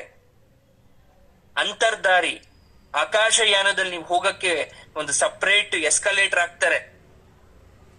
ಯಮ ಭಟ್ರು ಇಂದ್ರಲ್ಲಿ ಹೋಗ್ತವ್ರೋ ಅಥವಾ ವೈಕುಂಠ ಲೋಕಕ್ಕೆ ಇಲ್ಲಿ ನಿಮ್ಮ ಫಲಾನುಪೇಕ್ಷೆ ಮೇರೆಗೆ ಅದ್ರ ಮೇಲೆ ಹತ್ಕೊಂಡು ಹೋಗ್ತಿರಲ್ಲ ನೀವು ಆಯುಷ್ಯ ಮುಗಿಸ್ಕೊಂಡು. ನೀವೇನಾದ್ರೂ ಗುರುವಿಂದ ದೀಕ್ಷೆ ತಗೋಬಿಟ್ರೆ ನೀವು ನರ್ಕದಿರೋ ದಾರಿನ ಟರ್ನ್ ಮಾಡ್ಬಿಟ್ಟು ಎಸ್ಕಲೇಟರ್ನ ಸೀದಾ ವೈಕುಂಠಕ್ಕೆ ತಿರುಗಿಸ್ಬಿಡ್ತಾರೆ, ಕೈಲಾಸಕ್ಕೆ ತಿರುಗಿಸ್ಬಿಡ್ತಾರೆ. ಅಷ್ಟು ಪವರ್ ಇದೆ ಅದಕ್ಕೆ ಹೇಳ್ತೀವಿ, there is no age barrier for ದೀಕ್ಷೆ. ಆತರ ಯಾವ್ದು ಏಜೇ ಇಲ್ಲ. ಅದು ಯಾವಾಗ್ಲೂ ಹೇಳ್ತಾ ಇರ್ತೀನಿ, 9 ವರ್ಷದ್ದು 11 ವರ್ಷದ್ದು ಮಕ್ಕಳೆಲ್ಲ ದೀಕ್ಷೆ ತಗೊಂಡಾಗ ನನಗೆ ಒಂಥರ ನಾಚಿಕೆ ಆಗತ್ತೆ. ಯಾಕೆ ನಾಚಿಕೆ ಆಗತ್ತೆ ಅಂದ್ರೆ, ಆ ಮಕ್ಕಳು ಈ ಏಜ್ ಅಲ್ಲಿ ಮಕ್ಕಳು ಅಂತ ಕರೀಬಾರ್ದು, ಆ ಗುರುಗಳು ಈ ಏಜ್ ಅಲ್ಲಿ ಅಷ್ಟು ದೊಡ್ಡ ಸಾಧನೆ ಮಾಡ್ತಾ ಇದಾರಲ್ಲ, ಇನ್ನೊಂದು 20 ವರ್ಷ ಆದ್ಮೇಲೆ ಅವರು ಎಷ್ಟು ಜ್ಞಾನವಂತರಾಗ್ಬೋದು. ನಾವೇನೂ ಕಲೀಲಿಲ್ವಲ್ಲ ಭಗವಂತ, ನಮ್ಗೇನೋ ಜ್ಞಾನ ಕೊಡ್ಲಿಲ್ವಲ್ಲ ಭಗವಂತ. ಬಹಳ ಸಮಯವನ್ನ ವ್ಯರ್ಥ ಮಾಡ್ಬಿಟ್ವಿ ನಾವು ಜೀವನದಲ್ಲಿ. ಬರೀ ಜೀವನದಲ್ಲಿ ಸಂಸಾರ ಒಂದೇನಾ? ಹಾಗಾದ್ರೆ ಜಗತ್ತಲ್ಲಿ ಯಾರು ಬದುಕನ್ನ ನಡೆಸ್ತಾ ಇಲ್ವಾ? ಪೂಜೆ ಪುನಸ್ಕಾರ ಅಥವಾ ಅವರು ಯಜ್ಞಬದ್ಧವಾಗಿರೋರು ಮಾಡ್ತಾ ಇಲ್ವಾ? ಅಥವಾ ಈ ಪೂಜೆ ಪುನಸ್ಕಾರ ಮಾಡ್ಕೊಂಡು ಸಂಸಾರ ತೊರೆದು ಬಿಡ್ಬೇಕಾ? ಸಂಸಾರನೇ ದೊಡ್ಡದು ಅನ್ನೋರ್ಗೆ ಮೋಕ್ಷ ಇಲ್ಲ. ಸಂಸಾರನೂ ಬೇಕು, ಆಧ್ಯಾತ್ಮನೂ ಬೇಕು, ದೈವನೂ ಬೇಕು, ಎಲ್ಲನೂ ಬೇಕು ಅನ್ನೋರ್ಗೆ ಮೋಕ್ಷ. ಮೋಕ್ಷ ತಗೊಂಡೇನಾಗ್ಬೇಕು ಅನ್ನೋರ್ಗೆ ಮತ್ತೆ ಪುನರಪಿ ಜನನಮು. ನಾನು ಏನ್ ಅನುಭವಿಸ್ಬೇಕು, ಇರೋ ಬರೋ ಕಷ್ಟ ಅದ್ ಎಷ್ಟು ಅನುಭವಿಸ್ಬೇಕು ಅನುಭವಿಸ್ತೀನಿ. ನನ್ ಕಣ್ಣೆಲ್ಲ ಅದು ಬೋರ್ವೆಲ್ಲು, ಜಲಪಾತ ಸುರಿಸ್ತೀನಿ ನಾನು. ನನ್ ಕೈಯೆಲ್ಲ ಇದು ಕಂಬ, ಅದ್ ಎಷ್ಟು ದುಡಿಬೇಕು ದುಡಿತೀನಿ. ಕಾಲೆಲ್ಲ ಅದ್ ಎಷ್ಟು ನಡಿಬೇಕು ನಡಿತೀನಿ. ಇದು ಚಕ್ರ, ಇದು ನಂದು ಮೂಳೆನೆ ಅಲ್ಲ, ನಂದು ಕಬ್ಬಣ. ಎಷ್ಟು ಸವಸ್ಬೇಕೋ ಸವಸ್ತೀನಿ. ಮತ್ ನಂಗೆ ಪುನರಪಿ ಜನನಂ ಬೇಡ.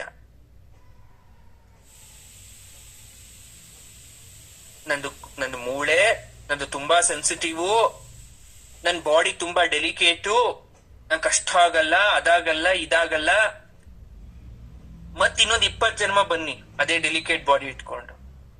ಮತ್ ಅದೇ 20 ಜನ್ಮದಲ್ಲಿ just imagine if you become woman, ಒಂದು ಹೆಣ್ಣಾಗಿ ಹುಡ್ತಾಗ ಮತ್ತೆಲ್ಲ ಮಾಡ್ತಾ ಬರ್ಬೇಕು. ನಾನು ಹೇಳ್ತಾ ಇರ್ತೀನಿ, ಯಾರು ತುಂಬಾ ಕಷ್ಟ ಇದೆಯೋ ನಿಜವಾಗ್ಲೂ ನೀವ್ ಅನ್ಕೋಬಹುದು, ಕಣ್ಣಲ್ಲಿ ನೀರ್ ಹಾಕ್ಬೋದು, ದುಃಖ ಆಗ್ಬೋದು, ಏನೇನೋ ಆಗ್ಬೋದು. ಬಟ್ ಅವ್ರು ನೋಡು ನಾನು ಖುಷಿ ಪಡ್ತಿರ್ತೀನಿ. ಯಾಕೆ ಅಂದ್ರೆ ಏನೇನ್ ಅನ್ಭವಿಸ್ಬೇಕು ಎಲ್ಲ ಅನ್ಭವಿಸ್ತಾ ಇದೀಯಮ್ಮ ನೀನು. ಇನ್ನೊಂದ್ ಜನ್ಮ ನೀನ್ ಮನುಷ್ಯ ಜನ್ಮ, ನರ ಜನ್ಮ ಇಲ್ಲ ಬಿಡು.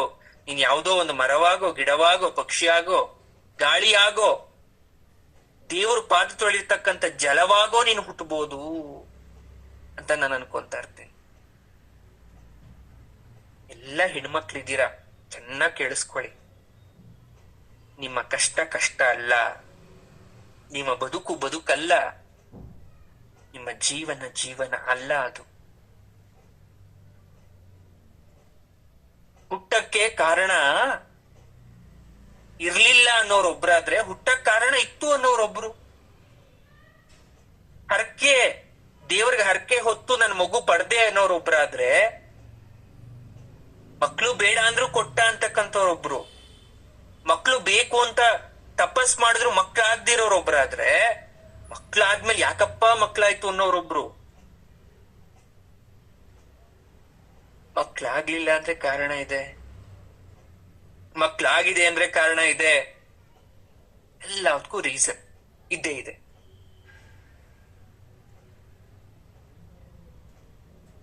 ಮತ್ತೆ ಈ ಪಾಠಕ್ಕೆ ಬರೋದಾದ್ರೆ, ಈ ಪಂಚದಶಾಕ್ಷರಿ ಮಂತ್ರದಲ್ಲಿ 3 ಕೂಟಗಳನ್ನು ಹೇಳಿದ್ದಾರೆ. ಏನು ಪಂಚದಶಾಕ್ಷರಿ ಅಂತ ಗೊತ್ತಿಲ್ಲ ಅಂತ ಕೇಳಿದ್ರೆಲ್ಲ ಕೇಳಿಸ್ಕೊಳ್ಳಿ. ಈ ಪಂಚದಶಾಕ್ಷರಿ ಅಂದ್ರೆ ಅಮ್ಮನವರ ದೇಹ. ಏನು? ಅಮ್ಮನವರ ದೇಹ. ಅದ್ ಹೇಗೆ ಗುರುಗಳೇ ಅಮ್ಮನವರ ದೇಹ ಆಗತ್ತೆ ಅಂದ್ರೆ, ಅದನ್ನ ನಾವು ಖಂಡ ಅಂತ ಕೂಡ ಕರಿತೀವಿ.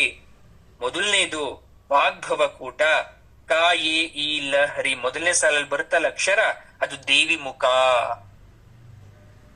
ಮೊದಲನೇ ಸಾಲಲ್ಲಿ ಬರ್ತಕ್ಕಂತ ಬೀಜಾಕ್ಷರಿ ಮಂತ್ರಗಳು ಅಥವಾ ಪಂಚದಶಾಕ್ಷರಿಯ ಮೊದಲನೆಯ ಸಾಲು ಅಮ್ಮನವರ ಮುಖವನ್ನ ಪ್ರತಿಬಿಂಬಿಸುತ್ತೆ. ಅದು ನಾವು ವಾಗ್ಭವ ಕೂಟ ಅಂತ ಕರಿತೀವಿ. ಎರಡನೇ ಸಾಲಲ್ಲಿ ಬರ್ತಕ್ಕಂಥ ಬೀಜಾಕ್ಷರಿ ಮಂತ್ರ ಹಸ ಕಲ ಹರೀಮ್ ಅಂತಕ್ಕಂಥದ್ದು ಕಾಮರಾಜ ಕೂಟ. ಅದು ಕಂಠದಿಂದ ಕಟಿಪ್ರದೇಶ ಅಥವಾ ಸೊಂಟದ ತನಕ ಅಮ್ಮನವರ ಭಾಗವನ್ನ ಸೂಚಿಸುತ್ತೆ.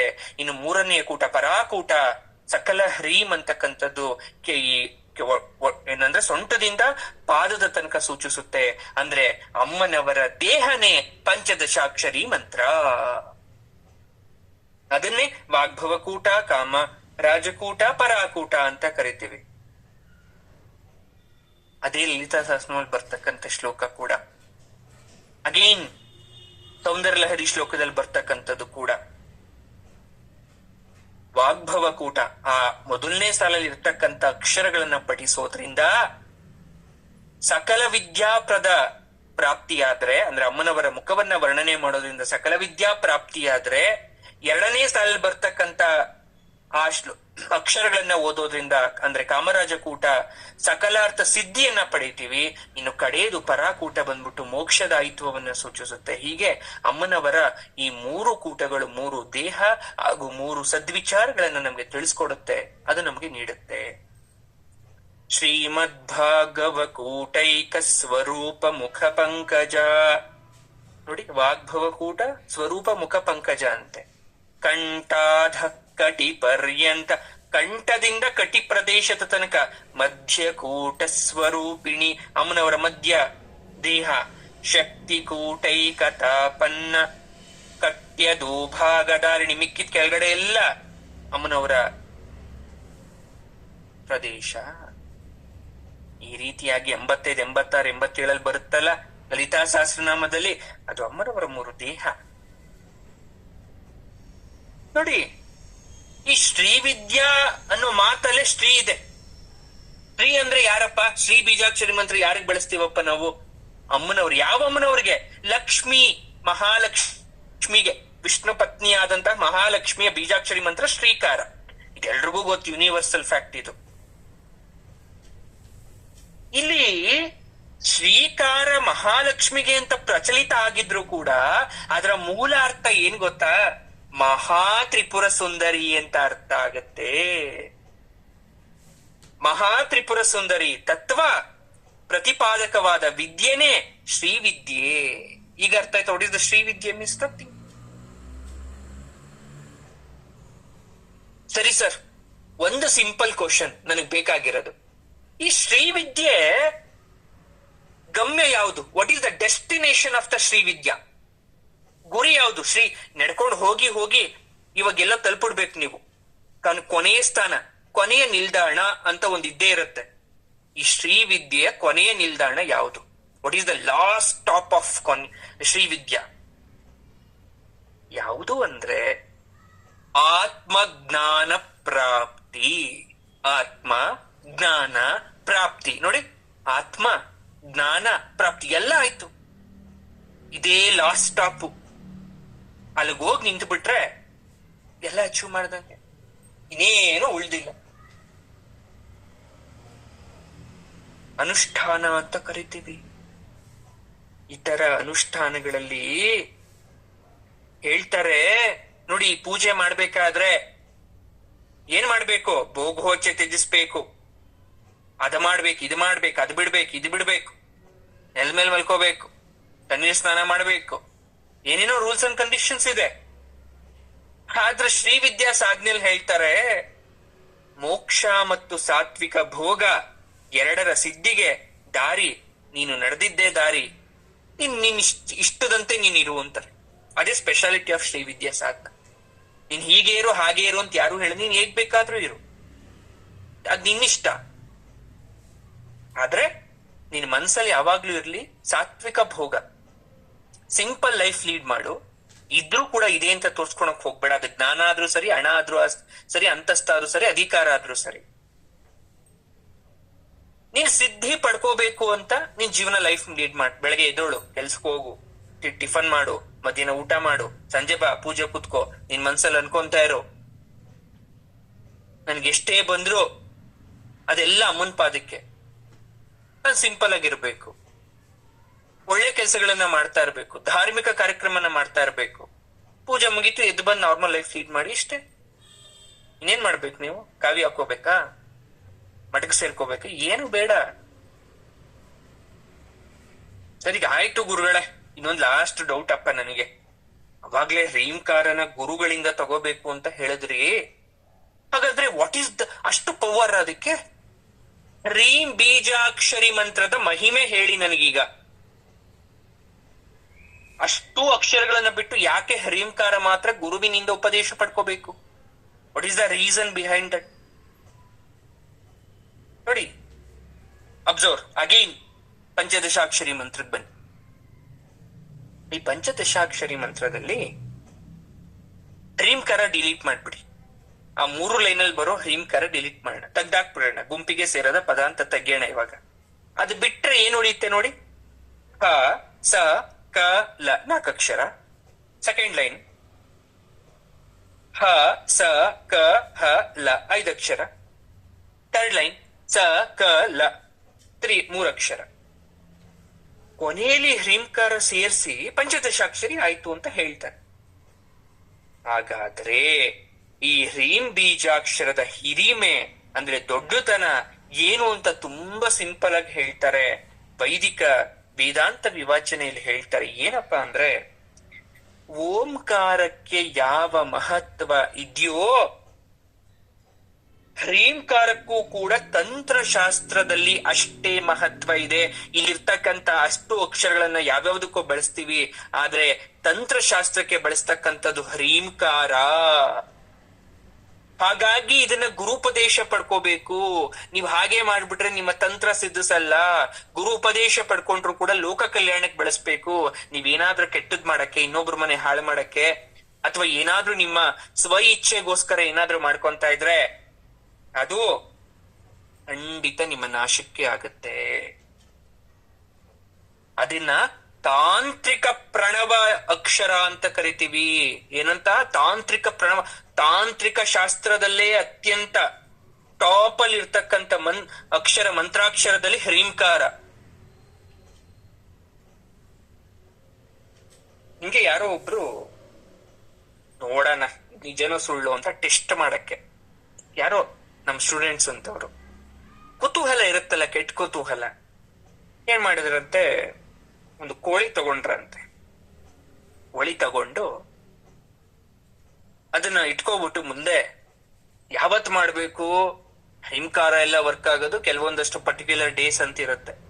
ಆಸ್ ಇಟ್ ಈಸ್ ನಿನ್ನೆ ಇವತ್ತು ಹುಣ್ಣಿಮೆ ಅಂತ ಕನ್ಸಿಡರೇಷನ್ ಮಾಡ್ಕೊಂಡ್ರೆ ಇವತ್ತು, ಅದ್ರಲ್ಲಿ ಹುಣ್ಮೇಲೆ ಚೇಂಜ್ ಇರುತ್ತೆ.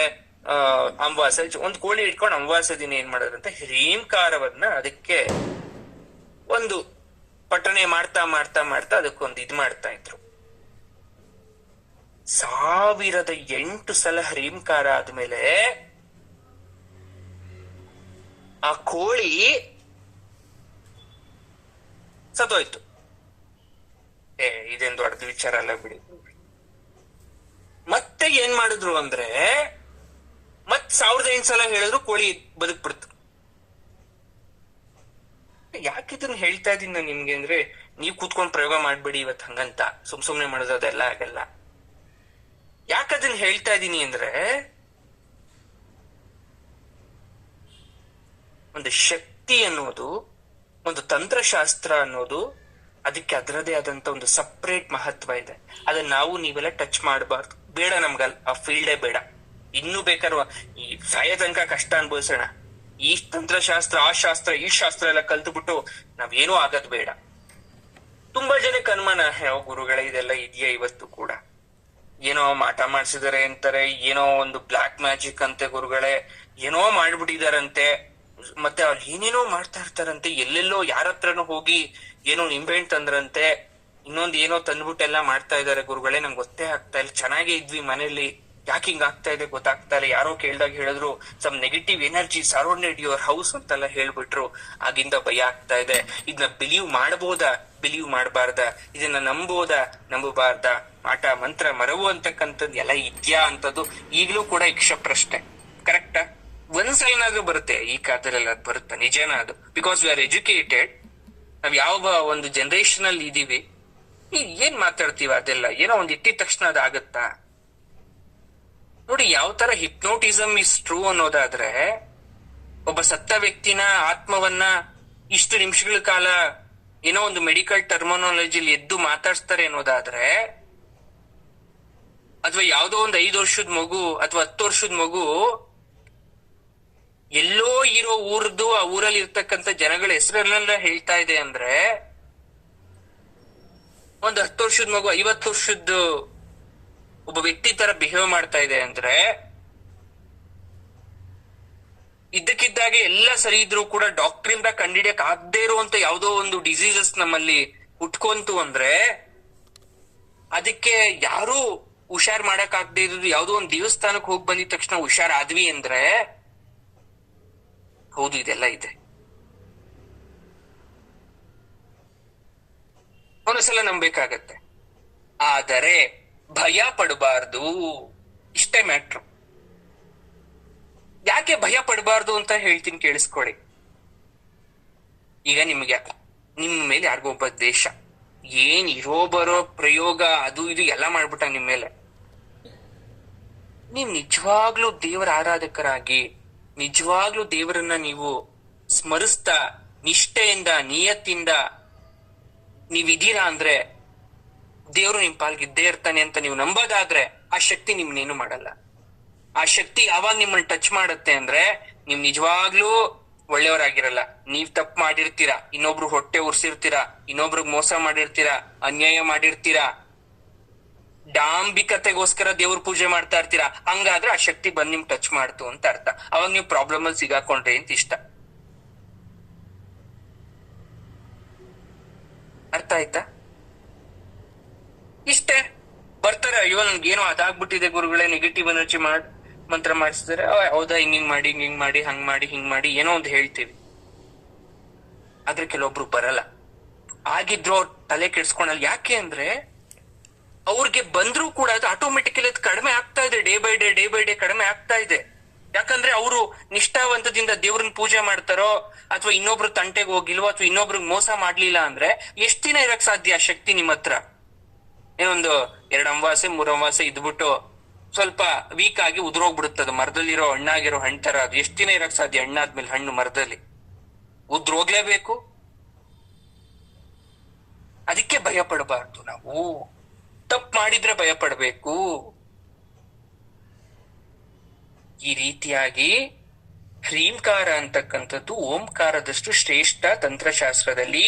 ಈ ರೀಂಕಾರ ದಶಮಹಾವಿದ್ಯಾ ದೇವಿ ಇದರಲ್ಲ, ಇದು ಯಾರಕ್ ಇದು ಅಂತಾನು ಹೇಳ್ಬಿಡ್ತೀನಿ ನೋಡಿ. ದಶಮಹಾವಿದ್ಯಾ ದೇವಿಯರಲ್ಲಿ ಒಬ್ಬಳಾದಂತಹ ಭುವನೇಶ್ವರಿಯ ಮಂತ್ರ ಇದು. ತಾಯಿ ಭುವನೇಶ್ವರಿಗೆ ಸಂಬಂಧಪಟ್ಟಂತ ಮಂತ್ರ. ಜೊತೆಗೆ ಹ್ರೀಂಕಾರವನ್ನ ಲಜ್ಜಾ ಬೀಜ ಅಂತ ಕರಿತೀವಿ. ನೆನ್ಪಿಟ್ಕೊಳ್ಳಿ, ನಾಚಿಕೆ ನಾಚಿಕೆ ತುಂಬದಂತ ಇರ್ತಕ್ಕಂಥ ಲಜ್ಜಾ ಅಂದ್ರೆ ನಾಚಿಕೆ, ಲಜ್ಜಾ ಬೀಜ ಅಂತ ಕರಿತೀವಿ. ಆ ದಶಮಹಾವಿದ್ಯಾಗಳಲ್ಲಿ ಆ ಭುವನೇಶ್ವರಿ ಮಂತ್ರ ಇದೆ. ಅದು ಎಲ್ಲಿ? ಹೃದಯ ಆ ಹೃದಯದಿಂದ ಹೊರ ಬರ್ತಕ್ಕಂಥ ರೇಖಾ ಅದು. ಅದಕ್ಕೆ ಹೃಲ್ಲೇಖ ಅಂತ ಕರಿತೀವಿ ನೋಡಿ. ಹ್ರೀಂಕಾರ ತುಂಬಿದ ಲೇಖವೇ ಹೃಲ್ಲೇಖ. ಹ್ರೀಂ ಪದದಿಂದನೇ ಇಡೀ ಪ್ರಪಂಚ ಸೃಷ್ಟಿಯಾಗಿದೆ ಅಂತ ಕೂಡ ಹೇಳ್ತಾರೆ. ಈ 3 ವರ್ಗಗಳ ಅಕ್ಷರ ಅಂದ್ರೆ first line, second line, third line, ಈ 3 ಅಕ್ಷರಗಳು ಕೊನೆಗೆ ಸೇರುವ ಅಕ್ಷರವೇ ಹ್ರೀಂಕಾರ. ಅಂದ್ರೆ 3 ಅಕ್ಷರ ಆಯ್ತು. ಈ 3 ಅಕ್ಷರ ಅಂದ್ರೆ ಪ್ರಾಪಂಚಿಕ, ದೈವ, ಜೀವಾತ್ಮಗಳನ್ನ ಕ್ರಮವಾಗಿ ಅದು ನಿರೂಪಿಸ್ತಾ ಇದೆ. ಪ್ರಪಂಚ ಅಂದ್ರೆ ಏನು, ದೇವರು ಅಂದ್ರೆ ಏನು, ಈ ಜೀವಗಳು ಅಂದ್ರೆ ಏನು ಅಂತ. ಇದೇ ಈ ಪಂಚದಶಾಕ್ಷರಿ ಮಂತ್ರದಲ್ಲಿ ಬರ್ತಕ್ಕಂತ ವಿಶೇಷವಾಗಿರ್ತಕ್ಕಂಥ ಮಂತ್ರದ ಸಾರಾಂಶ. ಎಲ್ರಿಗೂ ಅರ್ಥ ಆಯ್ತು ಒಂದ್ ಮಟ್ಟಿಗೆ? ಸ್ವಲ್ಪ ಅದನ್ನ ಎಲ್ರು ಕೂಡ ಮುಟ್ಟಿ ಬಂದ್ರ, ಟಚ್ ಮಾಡಿ ಬಂದ್ರ ಗೊತ್ತಾಯ್ತಾ? ಯಾಕೆ ದೀಕ್ಷೆ ಯಾರಿಗ್ ಬರ್ಬೇಕು ಅಥವಾ ಯಾಕೆ ಕೊಡಬಾರ್ದು ಅಂತ ಗೊತ್ತಾಯ್ತಾ? ಹೋಗ್ಲಿ, ಪಂಚದಶಾಕ್ಷರಿ ಮಂತ್ರ ಅಂದ್ರೆ ಎಷ್ಟು ಪವರ್ಫುಲ್ ಅನ್ನೋದು ಗೊತ್ತಾಯ್ತಾ? ಯಾಕೆ ಅದನ್ನ ಶ್ರೀಚಕ್ರ ಪೂಜೆ ಮಾಡ್ಬೇಕಾದ್ರೆ ಸಾಧಕರು ಪ್ರತಿದಿನ ಅದನ್ನ ಪಠಣ ಮಾಡ್ತಾರೆ. ಯಾರೋ ಮೆಸೇಜ್ ಹಾಕ್ರು, ಗುರುಗಳೇ ಲಲಿತಾ ಸಹಸ್ರನಾಮ ಮುಂಚೆ ಓದ್ಬೇಕಾ, ಇದ್ ಮಾಡ್ಬೇಕು. ನಾನು ಏನು ರಿಪ್ಲೈ ಕೊಟ್ಟಿಲ್ಲ. ಯಾಕಂದ್ರೆ ಇದೆಲ್ಲ ಕೇಳಿಸ್ಕೊಂಡು ಆಮೇಲೆ ಡಿಸೈಡ್ ಮಾಡ್ಕೊಳ್ಳಿ ನೀವು ಹೇಳ್ಕೋಬೇಕಾ ಹೇಳ್ಕೋಬಾರ್ದ, ಅಥವಾ ಸುಮ್ನೆ ಹೇಳ್ಕೊಳೋದಾದ್ರೆ ಯಾವಾಗ ಬೇಕಾದ್ರೂ ಹೇಳ್ಕೊಳ್ಳಿ. ನೆನ್ಪಿರ್ಲಿ, ಫಲ ಸಿದ್ಧಿಸಲ್ಲ. ಅಂದ್ರೆ ಅದರಿಂದ ಏನು ಎಕ್ಸ್ಪೆಕ್ಟ್ ಮಾಡ್ಬೇಡಿ ಒಳ್ಳೇದಾಗುತ್ತೆ ಅಂತ. ಹಾಗೆ ಹೇಳ್ಕೊಳ್ಳಿ ಅಷ್ಟೇ.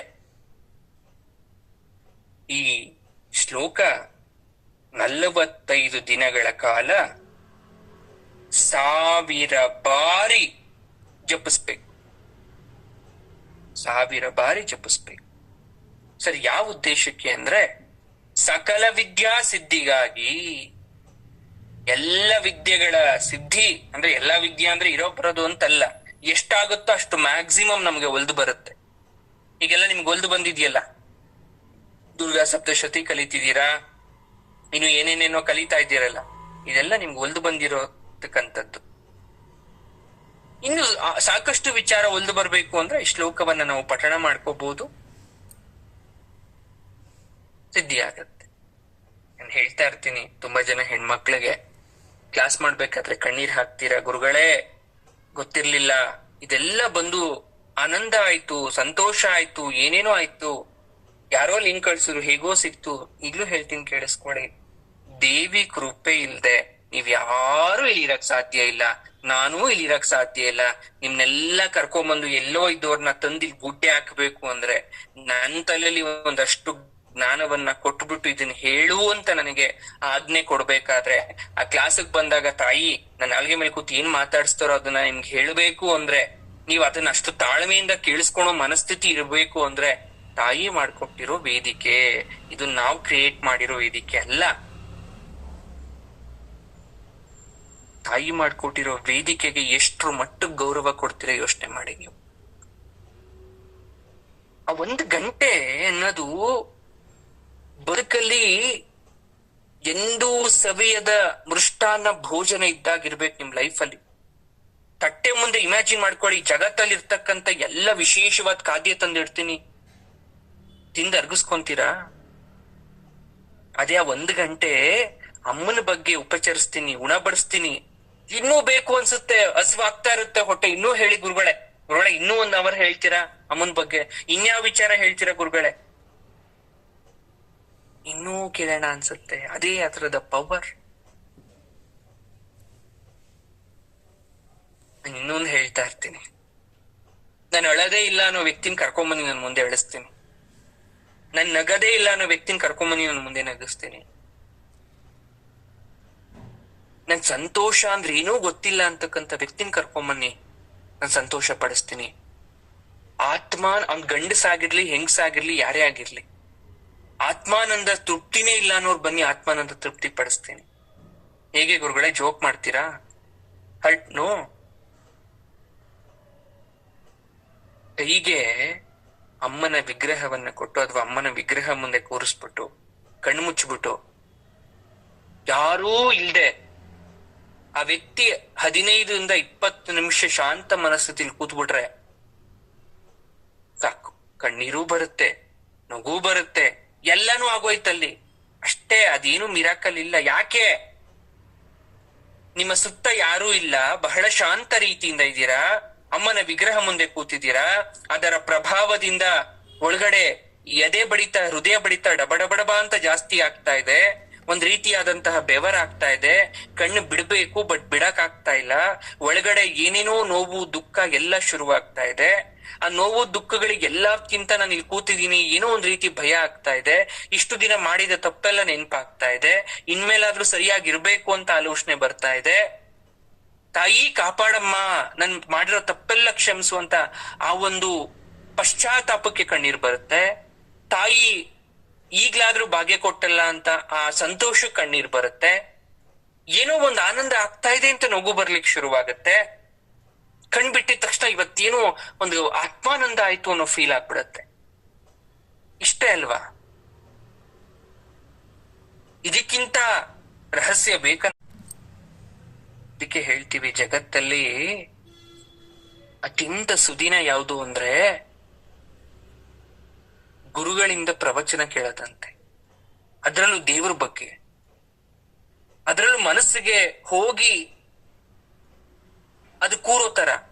ನೋಡಿ, 30 ದಿನ ಪಾಠ ಮಾಡ್ತೀನಿ, 30 ದಿನ ನಿಮ್ ಮನ್ಸಿಗೆ ಹೋಗಲ್ಲ. ಅದು ಸುಮ್ನೆ ಕೇಳಿಸ್ಕೋಬೇಕು ಅಂತ ಕೇಳಿಸ್ಕೊಂತೀರಿ. ಯಾವತ್ತೂ ಒಂದಿನ ಹೋಗಿ ನೆತ್ತಿಗೆ ತಾಕ್ಬಿಟ್ಟಿರುತ್ತದ ನಿಮ್ಗೆ. ನೆತ್ತಿಗೆ ತಾಕ್ಬಿಟ್ಟು ಏನೋ ಕಂಟ್ರೋಲ್ ಮಾಡ್ಕೊಳಕ್ ಆಗ್ತಾ ಇರಲ್ಲ ನಿಮ್ ಕೈಲಿ.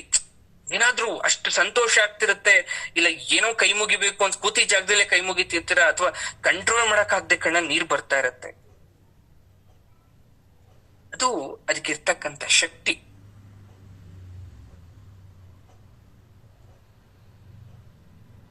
ಇದನ್ನೇ ಹೇಳ್ತಾ ಇರ್ತೀವಿ. ಗುರುಗಳೇ, ಒಬ್ಬ ಶಿಷ್ಯ ಪ್ರಶ್ನೆ ಕೇಳ್ತಾನೆ ಗುರುಗಳನ್ನ, ನಾನು ಅತ್ಯಂತ ಬಡವಿ ನಾನು, ನನಗೆ ದೇವರ ಆರಾಧನೆ ಮಾಡ್ಲಿಕ್ಕೆ ಯಾವುದೇ ರೀತಿಯಾದಂತ ಅನುಕೂಲ ಇಲ್ಲ. No facility for me to ಏನು ದೇವರನ್ನ ಆರಾಧನೆ ಮಾಡಕ್ಕೆ. There is any way, easy way? ಏನಾದ್ರೂ ಬೇರೆ ಮಾರ್ಗ ಇದೆಯಾ?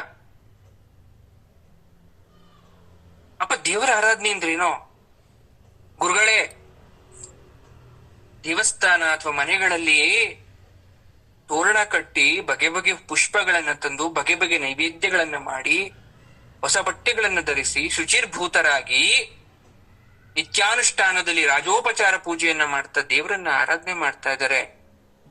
ಆದ್ರೆ ನನಗೆ ಆ ದೇವರ ಮೂರ್ತಿಯನ್ನು ಕೂಡ ಕೊಳ್ಳಿಕ್ಕೆ ಅಥವಾ ಅದನ್ನ ಇಡ್ಲಿಕ್ಕೂ, ಒಂದು ಫೋಟೋ ಇಡ್ಲಿಕ್ಕೂ ಕೂಡ ಶಕ್ತಿ ಇಲ್ಲ. ಗುರುಗಳು ಹೇಳ್ತಾರಂತೆ, ನೀನ್ ಎಲ್ಲಿ ವಾಸ ಮಾಡ್ತಾ ಇದೀಯ ನೀನು? ಗುರುಗಳೇ, ಯಾವ್ದೋ ಒಂದು ಗುಡಿಸ್ನಲ್ಲಿ ವಾಸ ಮಾಡ್ತಾ ಇದೀನಿ. ಗುಡಿಸ್ಲಿ ಮುಂದೆ ಒಂದು ಮರ ಇದ್ಯಾ? ಹಾ ಗುರುಗಳೇ, ಮರ ಇದೆ.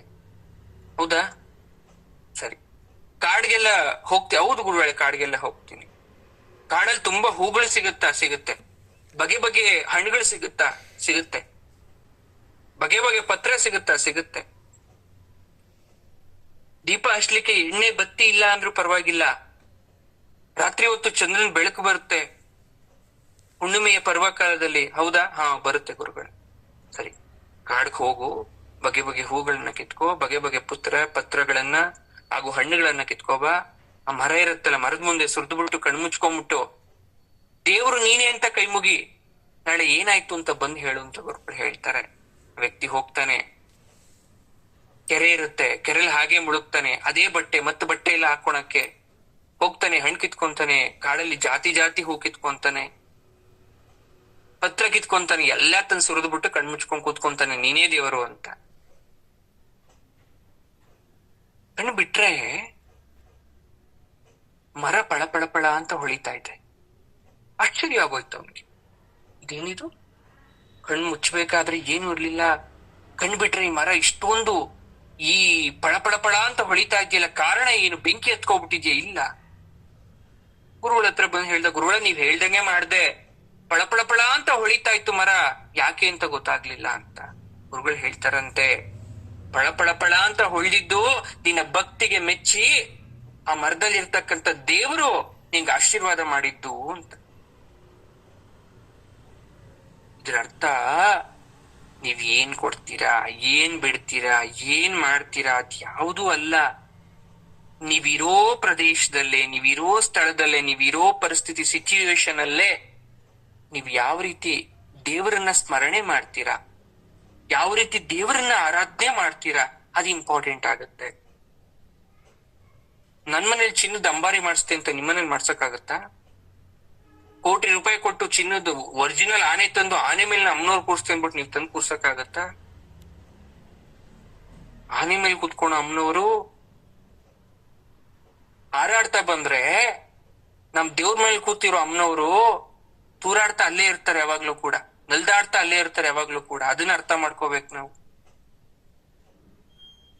ದೇವ್ರಿಗೆ ಹಾಸಿಗೆ ಹಾಸ್ಲಿಲ್ಲ ಅಂದ್ರೂ ಪರವಾಗಿಲ್ಲ, ಚಾಮ್ರ ಬೀಸ್ಲಿಲ್ಲ ಅಂದ್ರೂ ಪರವಾಗಿಲ್ಲ, ಇದ್ದಿದ್ದ ಜಾಗದಲ್ಲಿ ಕೈ ಮುಗಿದ್ರು ಸಾಕು.